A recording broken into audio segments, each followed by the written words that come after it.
বৃষ্টির দিনে খিচুড়ি রান্না করেছি, আর খিচুড়ির সাথে মাংস না হলে কি জমে? তাই তো খিচুড়ি খাওয়ার জন্য এমন সুস্বাদু খাসির মাংস রান্না করেছি। হ্যালো বন্ধুরা, আসসালামু আলাইকুম। সবাই কেমন আছেন? আশা করি সবাই ভালো আছেন। কুকিং কিং ফেসবুক পেজ ও ইউটিউব চ্যানেলে আপনাদের সবাইকে স্বাগত জানাই। তো আজকে আমি খিচুড়ির সাথে খাওয়ার জন্য খাসির মাংস রান্না আপনাদের সাথে শেয়ার করতে যাচ্ছি। আশা করি ভিডিওটি সম্পূর্ণ দেখবেন।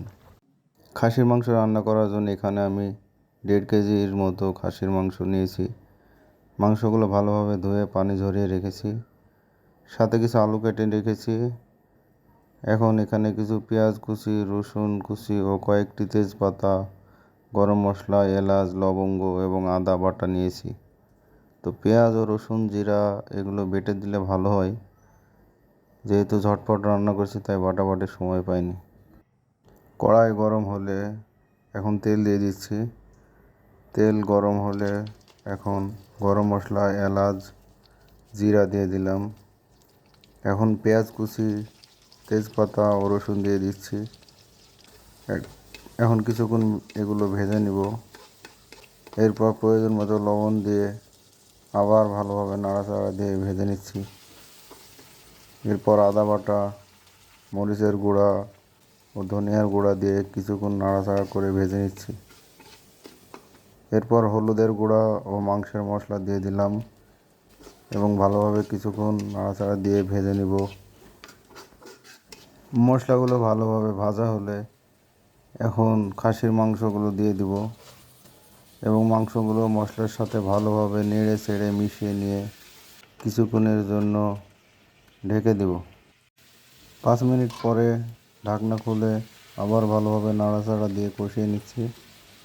এখন মাংস থেকে পানি ঝরতে শুরু করেছে। কিছুক্ষণ নাড়াচাড়া করে আবার 5 মিনিটের জন্য ঢেকে দেব। এখন মাংসগুলো একটু কষানো হলে সাথে কিছু আলু কেটে রেখেছিলাম সেগুলো দিয়ে দিব। এখন আলুগুলো মাংসের সাথে ভালোভাবে নেড়ে চেড়ে মিশিয়ে নিব এবং কষানোর জন্য আবারও ঢেকে দেব। 5-7 মিনিট পরে এসে আবার নেড়ে চেড়ে কষিয়ে নিচ্ছি। এভাবে কয়েকবার নাড়াচাড়া দিয়ে ভালোভাবে কষিয়ে নিব। আমার মাংসগুলো ভালোভাবে কষানো শেষ। এখন ঝোলের জন্য প্রয়োজন মতো পানি দিয়ে দিচ্ছি।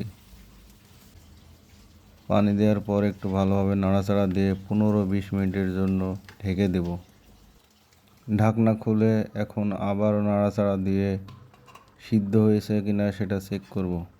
যদি সিদ্ধ হয় তাহলে এখন লবণ চেক দেব। যদি লবণ কম থাকে তাহলে একটু লবণ দিয়ে দেব এবং আবারও কিছুক্ষণের জন্য ঢেকে দেব। ওয়াও, আমার মাংস রান্না শেষ। কালারটা বেশ সুন্দর হয়েছে। আশা করি খেতেও অনেক সুস্বাদু হবে।